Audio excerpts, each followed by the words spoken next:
You do not sound less fluent because you know too little English.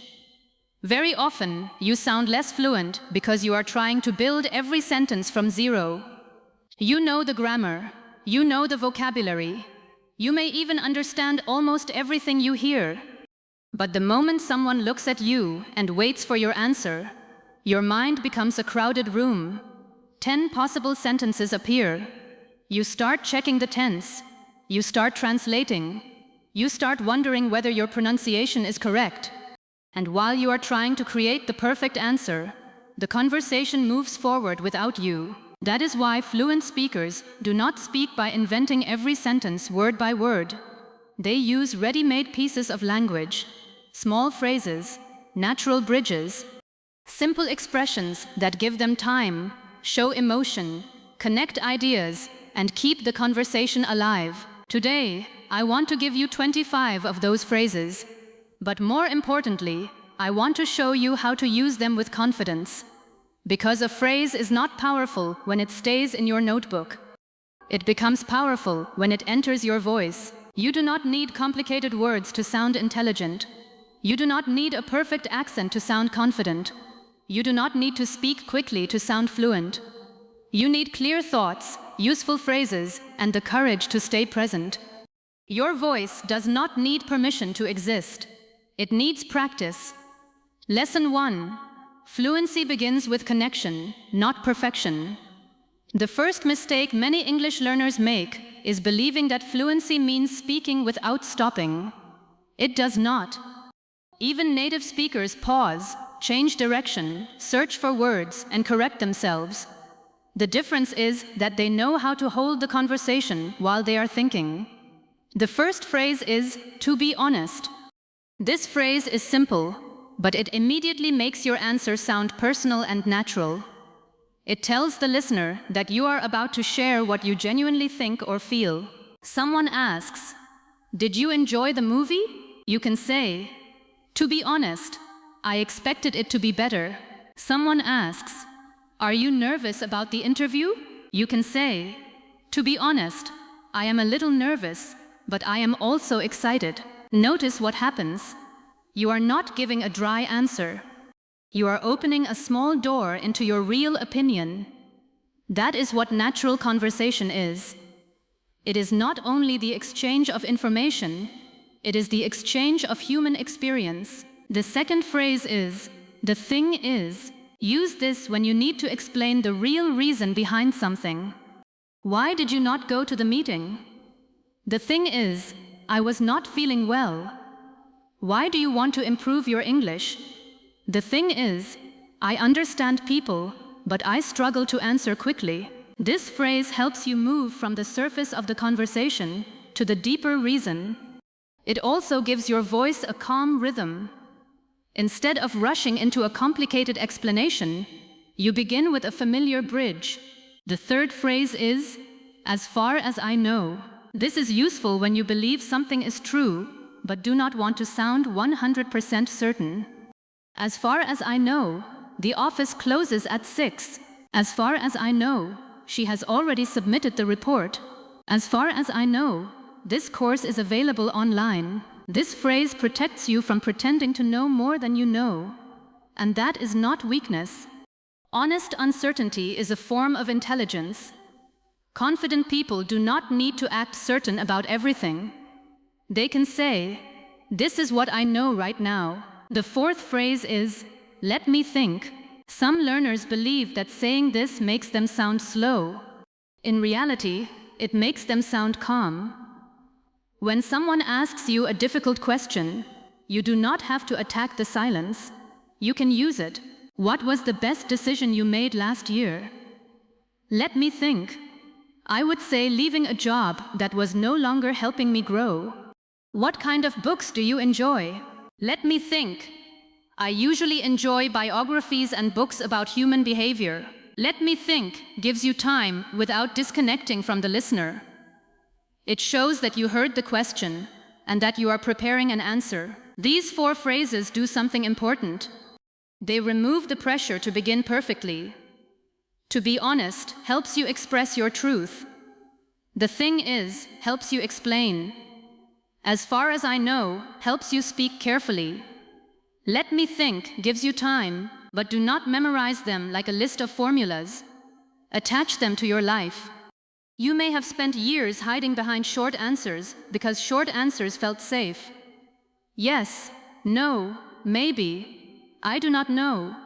But safety can quietly become a prison. Every time you answer with one word, you lose an opportunity to train your voice. You do not have to give a speech. Just add one phrase and one reason. Your goal is not to prove that your English is perfect. Your goal is to connect with another human being.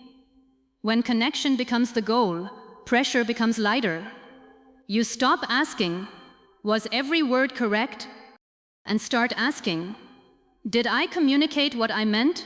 That question will take you much further. Lesson 2. Learn to buy time without losing confidence. When learners panic, they often do one of two things. They become completely silent, or they speak too quickly and lose control of the sentence. Both reactions come from the same fear, the fear that the listener will judge the pause. But a pause is not a failure. A pause is space. And when you know how to fill that space naturally, you stop feeling trapped. The 5th phrase is, "Well, actually." Use this when you want to gently correct an idea, add a different perspective, or clarify something. Do you work in marketing? Well, actually, I work in sales, but I often collaborate with the marketing team. Be careful with your tone. "Well, actually" can sound rude if you use it sharply. Use it softly. The goal is not to prove someone wrong. The goal is to guide the conversation toward accuracy. The 6th phrase is, "Let me put it this way." This is one of the most useful phrases when your first explanation feels difficult. It allows you to simplify or reshape your idea. Why do you want to leave your current job? Let me put it this way. I am grateful for what I learned, but I need a place where I can keep growing. This phrase makes you sound thoughtful because you are organizing your message for the listener. You are not just throwing words into the air. You are choosing a clearer path. The 7th phrase is, "What I mean is." Use this when you want to clarify the idea you just expressed. English is difficult for me. What I mean is, I understand the rules, but I cannot always use them naturally. I started the course last year. What I mean is, I registered last year, but I started studying this year. Do you see the difference? You do not need to apologize dramatically. You simply guide the listener to the correct meaning. The 8th phrase is, "Give me a second." This is natural in informal conversation when you need a brief moment to remember, calculate, check, or decide. What was the name of that restaurant? Give me a second. I think it was called Greenhouse. This phrase tells the other person, "I am still with you. I just need a moment." That is far better than looking away in panic or filling the silence with nervous sounds. Now think about what these 4 phrases give you. They give you control over time. Many learners think fluency is the ability to answer immediately, but immediate answers are not always good answers. Sometimes the strongest response is born after a breath. Imagine you are in a job interview. The interviewer asks, "Why should we hire you?" Your old reaction might be panic. You might rush into a memorized answer and forget half of it. Now imagine a different response. "Let me think for a moment. I would say my greatest strength is that I learn quickly. Let me put it this way. I may not know every system on the first day, but I take responsibility for learning it. What I mean is, I do not wait for someone to push me. I ask questions, I practice, and I improve." That answer does not use advanced vocabulary, but it sounds structured, honest, and confident. Fluency often comes from how you move between ideas, not from how difficult your words are. These phrases are not decoration, they are tools. They help you remain calm when your sentence changes shape. Practice them slowly. Do not try to sound fast. Fast speech without control is not fluency, it is pressure. A clear speaker can pause and still keep attention. A nervous speaker can speak quickly and still lose the listener. Confidence is not speed. Confidence is ownership. Own your pause. Own your correction. Own your meaning. Lesson 3. Respond like a real person, not a language machine. A conversation is not a series of perfect answers. It is a living exchange. One person speaks, the other reacts. They agree, disagree, show surprise, ask questions, and build on each other's ideas. Many English learners focus so much on preparing their own sentence that they forget to respond to what the other person has said. This can make the conversation feel mechanical. The 9th phrase is, "That makes sense." Use this when you understand the reason behind someone's point. I decided to take the earlier train because traffic is usually terrible. That makes sense. This phrase shows that you are not only hearing words, you are following the logic. The 10th phrase is, "I see what you mean." Use this when you understand someone's perspective, even if you do not completely agree. I prefer working from home because I can focus better. I see what you mean. I like the flexibility too, although I sometimes miss working with a team. This phrase is powerful because mature conversation is not only about agreement, it is about understanding. You can recognize another person's view without abandoning your own. The 11th phrase is, "Exactly." Use this when someone expresses the same idea you were thinking. Learning English is not only about grammar, you need to use it every day. Exactly. Practice is what turns knowledge into skill. Use it with energy, but do not overuse it. When everything is exactly, the word loses power. The 12th phrase is, "Not really." This is a softer and more natural alternative to a hard no in many informal situations. Do you watch a lot of television? Not really. I usually watch 1 or 2 shows on the weekend. Are you angry? Not really. I am disappointed, but I am not angry. Not really helps you answer with nuance. Life is rarely only yes or no. Your language should have room for the middle. Now listen to how these phrases can work together. I think people speak better when they stop trying to impress everyone. That makes sense.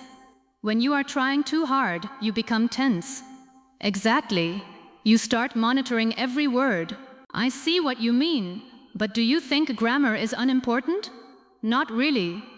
Grammar matters, but it should support communication, not control it. That is a real conversation.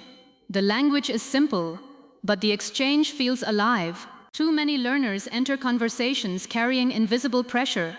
They think, I must say something intelligent. I must not make a mistake. I must prove that I can speak English. But the other person is not always waiting for a perfect statement. Often, they simply want a sign that you are listening. These phrases build connection because they show presence. There are people who speak with advanced vocabulary, but make others feel ignored. There are also people who use simple language and make others feel understood. Which person is the better communicator? The second one. Fluency is not only what comes out of your mouth. It is also how well you receive what comes from someone else. Listening creates better speaking. When you truly listen, your response becomes relevant. You stop searching for a prepared sentence and start answering the actual person in front of you. This matters in friendship, at work, in family conversations, and in difficult discussions. Imagine someone tells you, I have been feeling overwhelmed because I am working all day and studying at night. A weak response might be, you should manage your time. A better response begins with understanding. That makes sense. You are carrying a lot right now. I see what you mean when you say you feel tired all the time. The grammar is simple, but the humanity is strong. English is not only a subject, it is a way of meeting people. When you use these phrases, do not use them like buttons. Feel their meaning. When you say, that makes sense, let your tone show that you understand. When you say, I see what you mean, let the other person feel respected. When you say, "Not really," add a short explanation so your answer does not feel closed. Every answer becomes richer when you add one honest detail. You do not become fluent by collecting thousands of words. You become fluent by learning how to create meaningful moments with the words you already know. Lesson 4.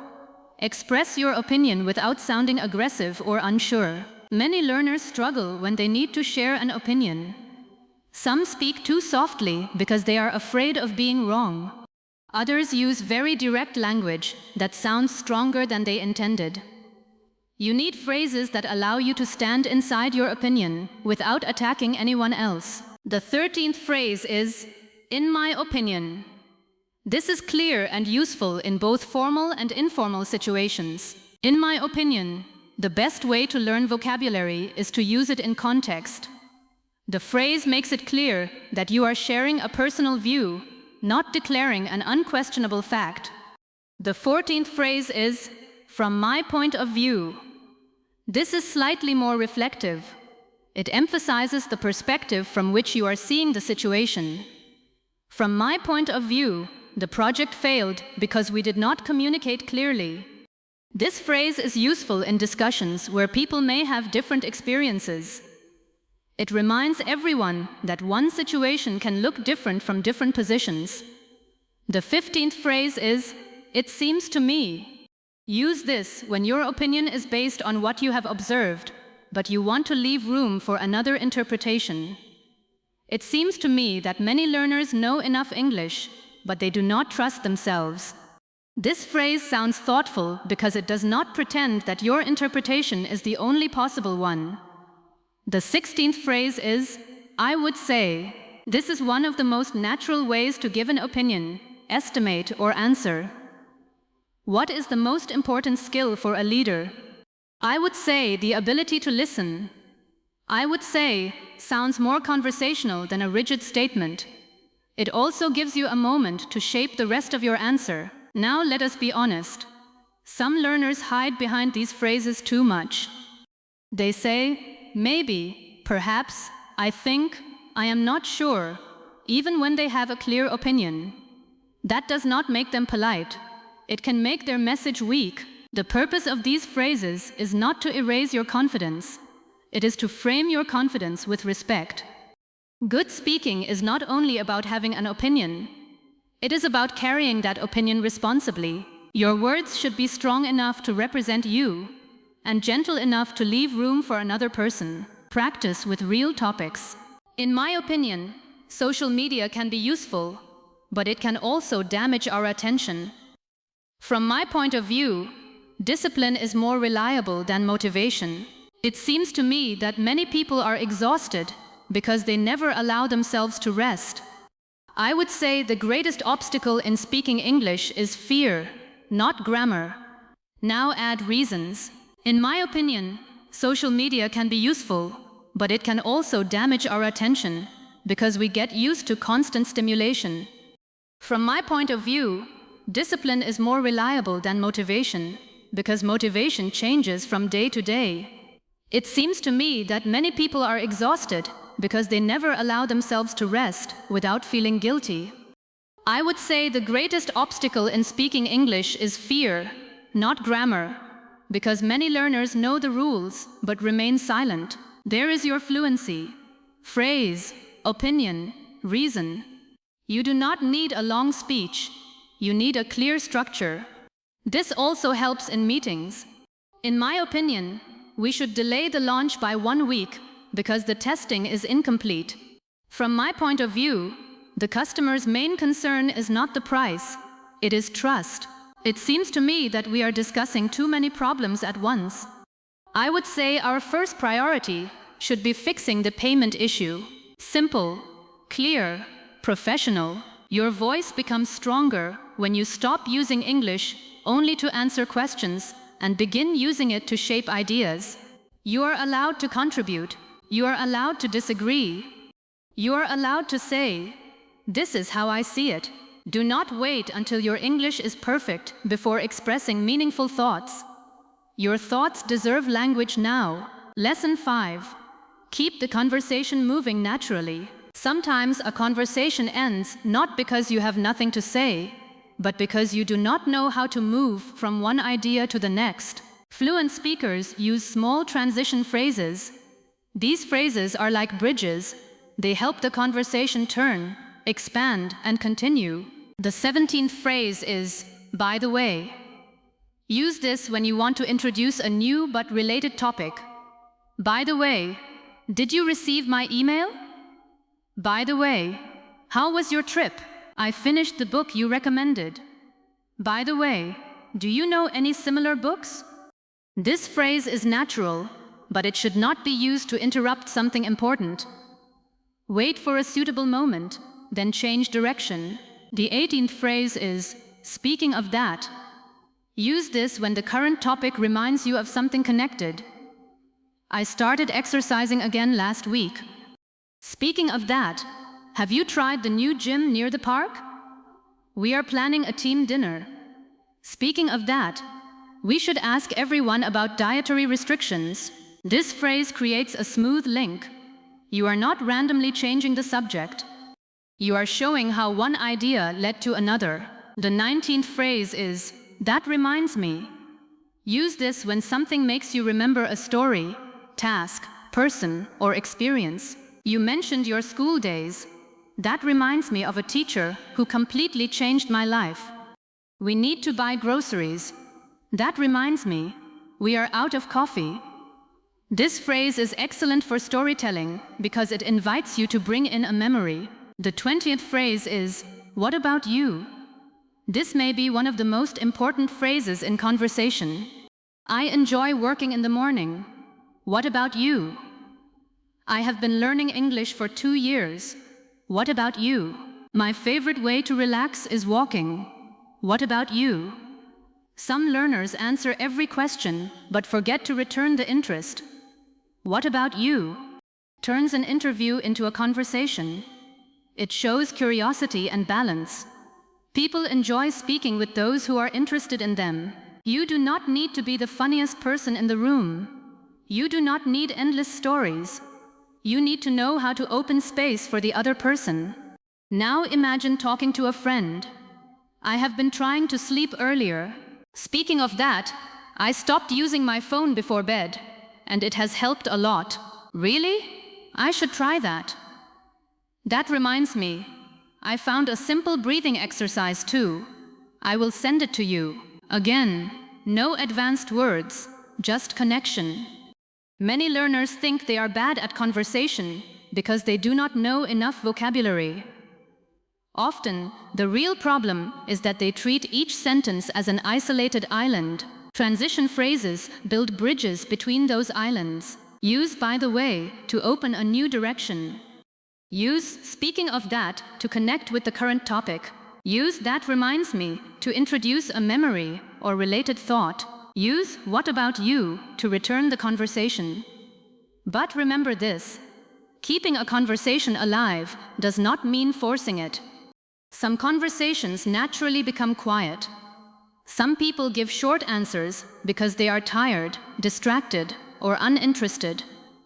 Do not carry the entire exchange alone. Fluency also means reading the moment. Ask one question, listen to the answer, add something of your own. Then invite the other person back in. This kind of practice trains your brain to move, not freeze. A conversation is not a test where every answer is judged. It is a road. You take one step, then another. Sometimes you turn, sometimes you stop. Sometimes you ask the other person where they would like to go. The phrase, "What about you?" is more powerful than it appears because it removes the pressure to keep speaking alone. You are not responsible for filling every second.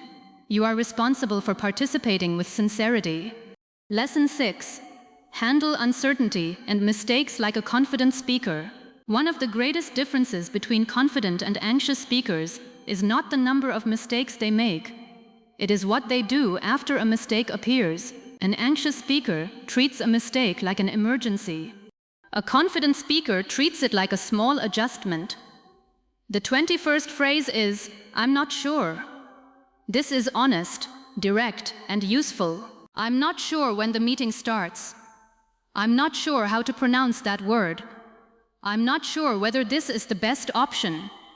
You do not need to pretend, but do not let "I'm not sure" become the end of every answer. Add what you do know, or what you will do next. I'm not sure when the meeting starts, but I can check the calendar. I'm not sure how to pronounce that word, but I think the stress is on the second syllable. I'm not sure whether this is the best option.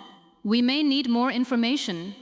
The 22nd phrase is, I might be wrong, but. Use this when you want to share an idea while acknowledging uncertainty. I might be wrong, but I think we have met before. I might be wrong, but the deadline was moved to Friday. I might be wrong, but this word is usually used in formal situations. This phrase makes it easier to contribute without pretending that your memory is perfect. The 23rd phrase is, it depends. This is extremely useful because many questions do not have one simple answer. Is it better to study in the morning? It depends. If you are more focused in the evening, that may be better for you. Is living in a big city better?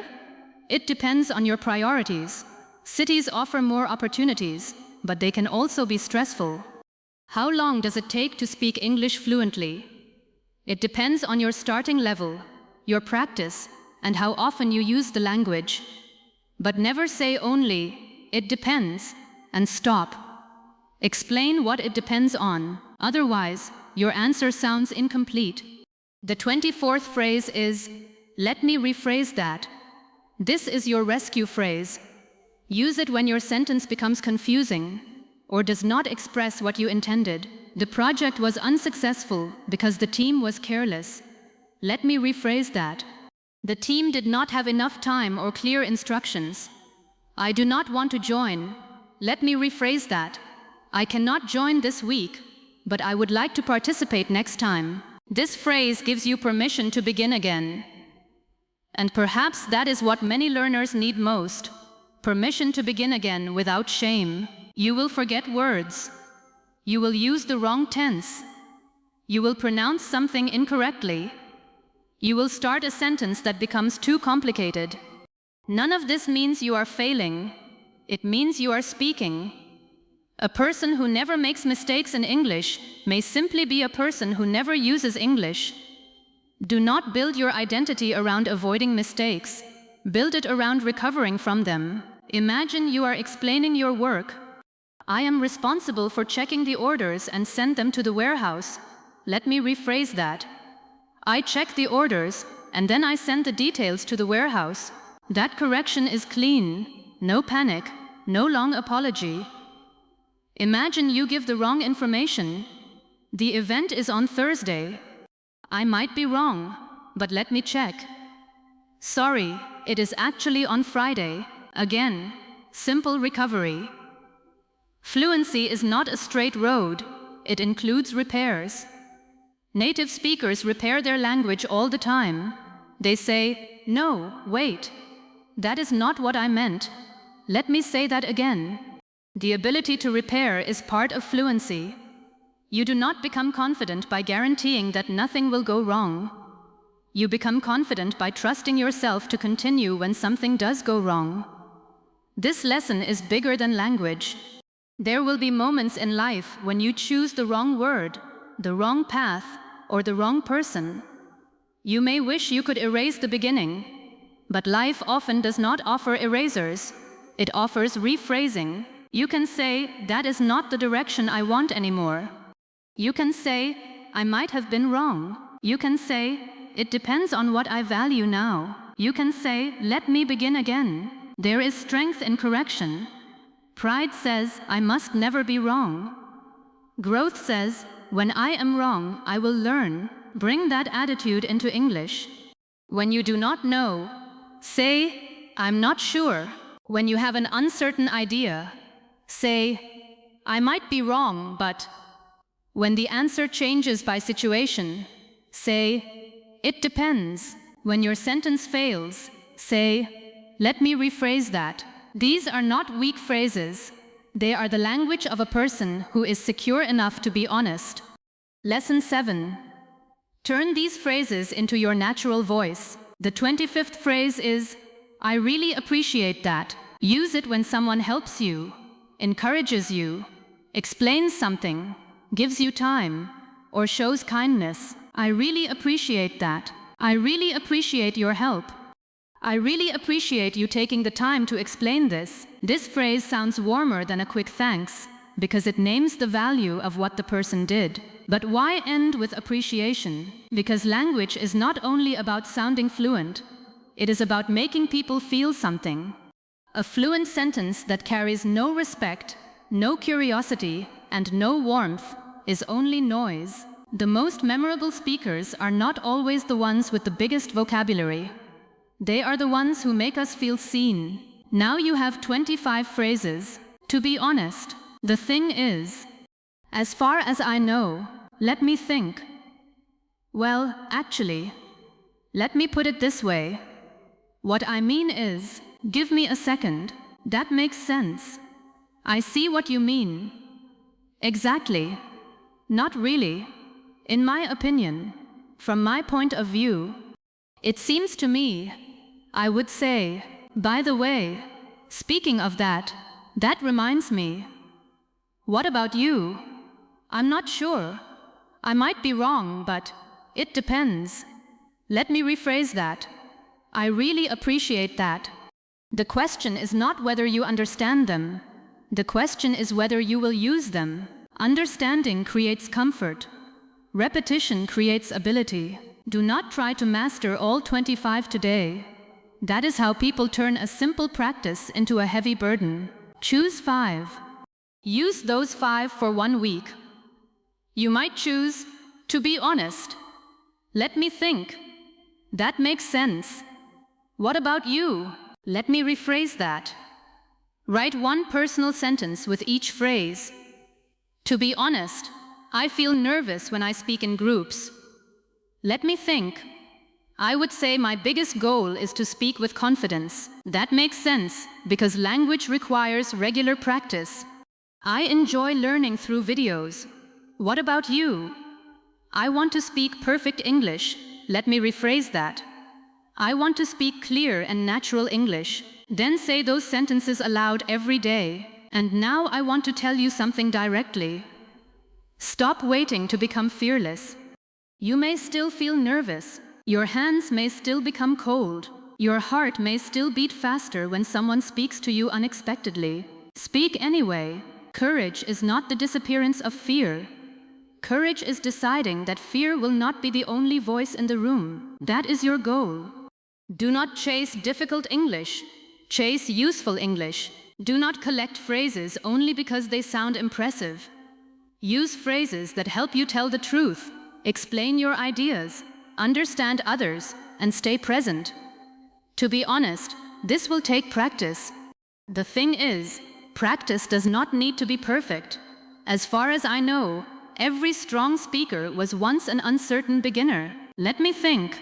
What could change if you used English every day instead of only studying it? Well, actually, you already have enough language to begin. Let me put it this way. Your voice becomes stronger each time you stop hiding it. What I mean is, confidence is not waiting somewhere in the future. It is being built in this moment. Give yourself a second when you need it. When another person speaks, say, that makes sense. When you understand their perspective, say, I see what you mean. When they express your exact thought, say, exactly. When the answer is a soft no, say, not really. In your opinion, your voice may not be ready. From my point of view, it is ready enough to practice. It seems to me that your biggest barrier may not be English. It may be the belief that you must be perfect before you can participate. I would say it is time to challenge that belief. By the way, the next conversation does not need to be extraordinary. Speaking of that, even a 2-minute exchange can be practice. That reminds me, every fluent speaker you admire once struggled to find words. What about you? Will you keep waiting, or will you begin using what you know? You may say, I'm not sure. You may say, I might be wrong, but I think I can do this.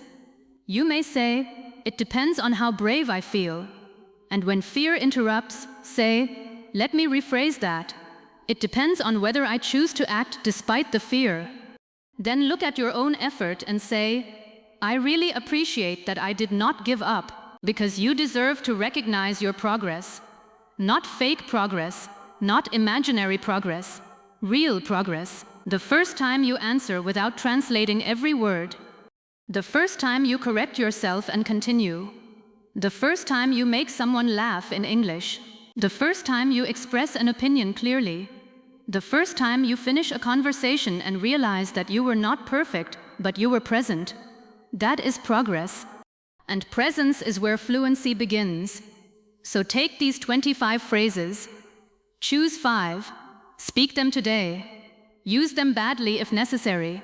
Use them slowly. Use them with an accent. Use them with nervousness, but use them. Your English will not become fluent because you watched one more lesson. It will become fluent because one lesson finally entered your life. Let this be that lesson.